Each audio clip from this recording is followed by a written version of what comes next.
खान श्री कृष्ण का सामीप्य किन रूपों में किस प्रकार चाहते हैं।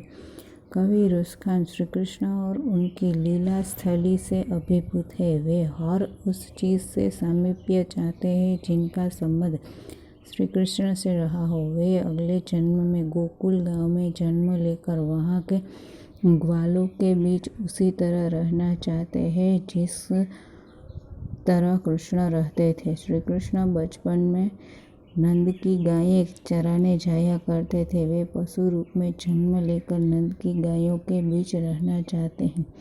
यमुना किनारे कदम के पेड़ों पर चढ़कर बचपन में ग्वाल बालों के साथ खेला करते थे। पक्षी के रूप में जन्म लेकर रुस खान इन्हीं कदम के वृक्षों पर रैन बसेरा करना चाहते हैं। इतना ही नहीं, यदि अगले जन्म में पत्थर बने तो उसी पहाड़ का पत्थर बनने की कामना करते हैं जिसे श्री कृष्ण ने अपने हाथों से उठा लिया था, यानी जिसका उन्होंने स्पर्श किया था। प्रश्न नंबर 2, कवि श्री कृष्ण से संबंधित किन वस्तुओं की अभिलाषा करते हैं, इनके लिए वह किन वस्तुओं को छोड़ने के लिए तैयार है। उसके जवाब में आएगा, कवि रुस खान की श्री कृष्ण के प्रति अनन्य श्रद्धा है। वे हर हालत में श्री कृष्ण के समीप रहना चाहते हैं। इसके लिए वे उन वस्तुओं की अभिलाषा करते हैं जिनका संबंध श्री कृष्ण से रहा है। श्री कृष्ण लाठी और कमली लेकर वन में गायें चराने जाया करते थे। इस लाठी और कमली पर वे आकाश, पाताल और मृत्यु लोक तीनों लोकों के राज्य को भी तुच्छ मानते हैं और उसे खुशी खुशी छोड़ने को तैयार है। नंद की गायों को चराने के सुख को वे 8 सिद्धियों एवं 9 निधियों से भी बढ़कर मानते हैं। इसे पाने के लिए वे इन्हें संहर्ष छोड़ने को तैयार है। ब्रज के जिन वनों, बगीचों और सरोवरों का संबंध श्री कृष्ण से रहा है, उन्हें देखने की कांटेदार झाड़ियों के लिए सोने से बने करोड़ों महलों को भी न्योछावर करने के लिए तैयार है। प्रश्न नंबर 3, कृष्ण की मुरली का ब्रज की स्त्रियों पर क्या प्रभाव पड़ा। ब्रज की स्त्रियां श्री कृष्ण की मुरली की दीवानी थी। श्री कृष्ण ने अपनी मुरली की मनमोहक तान से ब्रज की समस्त स्त्रियों को रिझा लिया था।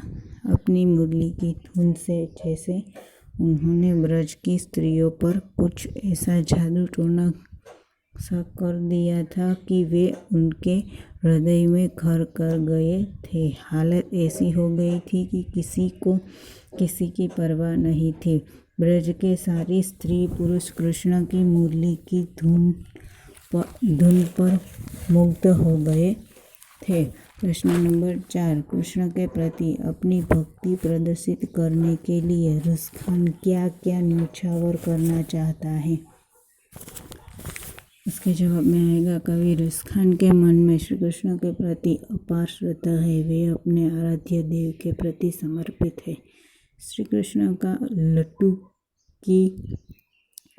लकुटी और कमली लेकर गायों को चराने के लिए वन में जाने वाला रूप उनके मन में समाया हुआ है। उस रूप का दर्शन करने के लिए वे तीनों लोकों के राज्य को न्योछावर करने को तत्पर है।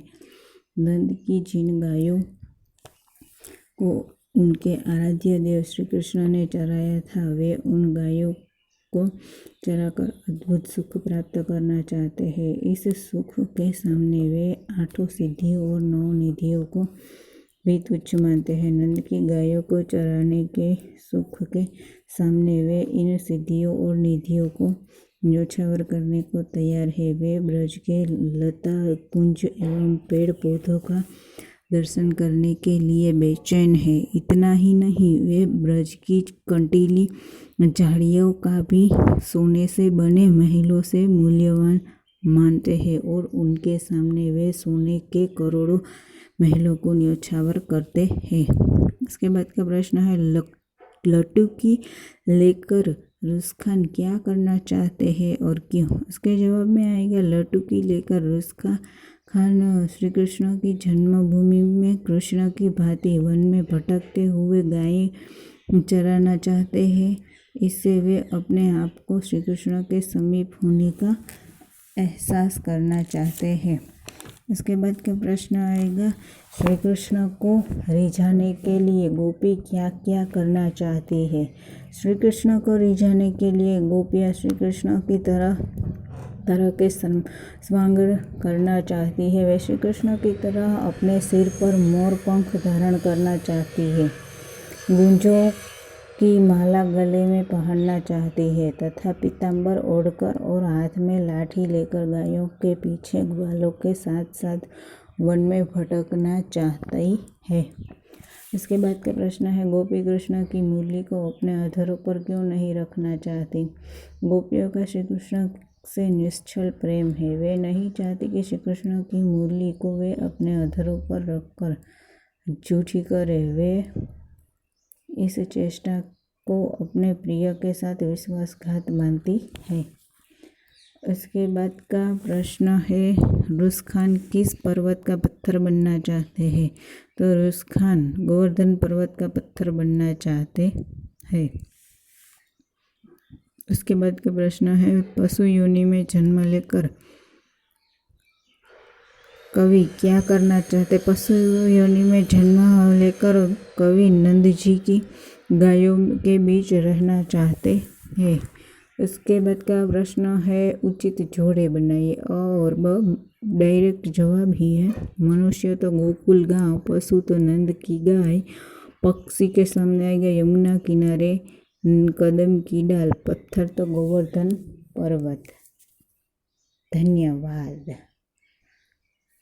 Like, share and subscribe to my channel.